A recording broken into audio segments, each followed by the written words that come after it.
Words and pictures are yin and yang. Married, they produce a progeny more interesting than either parent. Dr. Seuss. You're listening to Writing Roots, brought to you by Aspen House Publishing. Welcome to Writing Roots. I'm Lee Hull. And I'm Lee Esses.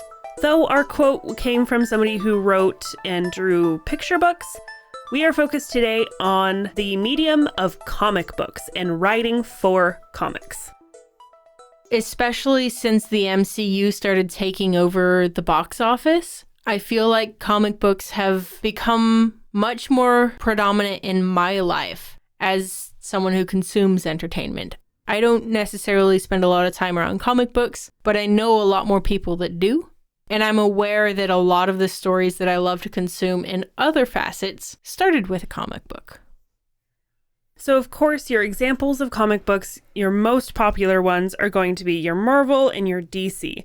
These are ones that have not only taken over the world of comic books, but the silver screen. If we're going a little bit more old school, then comic strips in your newspaper have a lot of the same principles as those comic books that you read about superheroes. They're usually just a bit shorter. You also have the Japanese and Korean style. You have manga that is also translated into the screen as anime that is written in a very similar style to comic books, just usually in black and white because they're larger, thicker books. There are a lot of things that make the experience of not only reading, but creating comic books very different from writing a novel. One of the major things that I found fascinating is they start with a script. They don't start with descriptions of scene setting and ideas that way. The person who writes the story for your comic book writes it in script format. And that's because the comic book is imagery with speech bubbles. So the conversations, the dialogue, and sometimes internal dialogue tend to be the more important elements of the story. So yes, it makes sense you would need to write it more like a script with vague descriptions of the scene around it so that your illustrator can make sure to convey that correctly. Another thing that makes a lot of comic books unique is they make the impossible possible. You'll see superpowers, and you'll see cats that like lasagna. You'll see anthropomorphized characters, blurring that line in some cases. If it can be drawn, then a story can be told around it.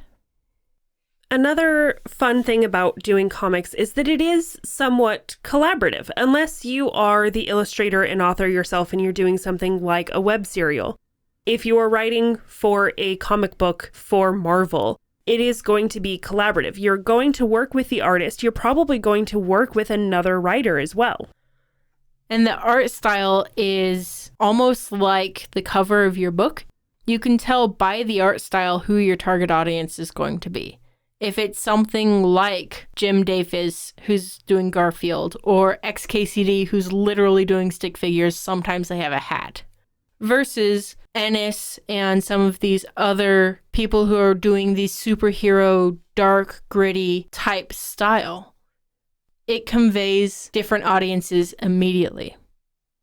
Your audience is important to consider when you are setting out with the type of writing you do and the type of graphics you use. Because you can have comics that are meant for families, those that show up in the Sunday newspapers in the funnies section. You can also tap into a lot of that nostalgia, especially World War II on to about the Vietnam War. And of course, probably the broadest category for your comic books are going to be your nerds, those who read the superhero comics. In my case, I've got Firefly comics, and I've got Fairy Tale comics, and I've got Marvel comics, and I've got lots of comic books. Not nearly as many as some people I know, but I've got a lot of comic books. Now, there are a lot of advantages to writing for comic books. One of the biggest ones is that if you have people in your target audience who don't generally like to read, they're a lot more likely to pick up a comic book than they are a novel. I forget who said it, but a great quote is that comic books are the gateway drug to literacy. And I feel like that is great for a specific target audience. Not necessarily the people who like literature, but people who just enjoy adventure from reading something in their hands. Another advantage is that it does translate well to big money. If you can write for somebody like Marvel or DC, one of these big name comic book houses, you have a stable job. And the other side of that, the reason it translates well to big money is that it can be either in periodical format, where you are releasing an issue a month, and eventually that will probably be compiled into an omnibus, where that series that you wrote that got released over the span of a year or two is going to get condensed into a single book. So one of my favorites is, I think it's The Astonishing X-Men. It might be The Amazing X-Men. But I read the omnibus first, and I still need to get my hands on it, but it's so expensive. But I really liked that, and then now I'm, over time, collecting the different periodicals as I can. And as someone who would be selling comic books, collectors are a huge advantage. A lot of that money comes in. This particular episode of Superman sells for so much because it's the introduction to blah, blah, blah. Collectors aren't people who are unfamiliar with your book. There's very little risk there. Therefore, you can actually make quite a bit of money if collectors are part of your target audience. Because not only do you have the old editions that now go for a lot of money, newer comic books come out with variant covers. So people will try to collect every single one of the covers that comes out for a single issue, even though the contents of that issue are the same. And that's because there is a very, very deep-seated fan culture. People are Marvel fans. They will pick up anything that is Spider-Man. They will pick up anything that is Captain America. All you have to do is look at Comic-Con to know this. I'm also going to show the other side of that coin. One of the biggest disadvantages is that deep-seated fan culture. It can be very nose-in-the-air toxic because, oh, well, you have the re-release of this one. That's not as cool as the original, which I know about but don't have either. Sometimes the community can be very difficult to just enjoy. I don't know if you guys remember, but there was a time that a comic book came out for Captain America where he said, "Hail Hydra," and people lost their minds. And that's another difficult thing. If you are stepping into a well-established plot or character line already and writing for them, you can get a lot of pushback on how you interpret the character. But you don't have to worry about that quite as much if you are writing your own, if you're creating your own individual web serial, for example. Another disadvantage is that the tone can be very difficult to convey because you are using words and pictures alone. The pictures help a little bit, but subtext. When you're writing a novel, you can specify your word choice in describing the setting, in describing the emotional state of the character, all of this stuff that isn't spoken out loud, that is also very difficult to convey in comics. You can show the vase, but you can't show that he's thinking about smashing someone's head with the vase.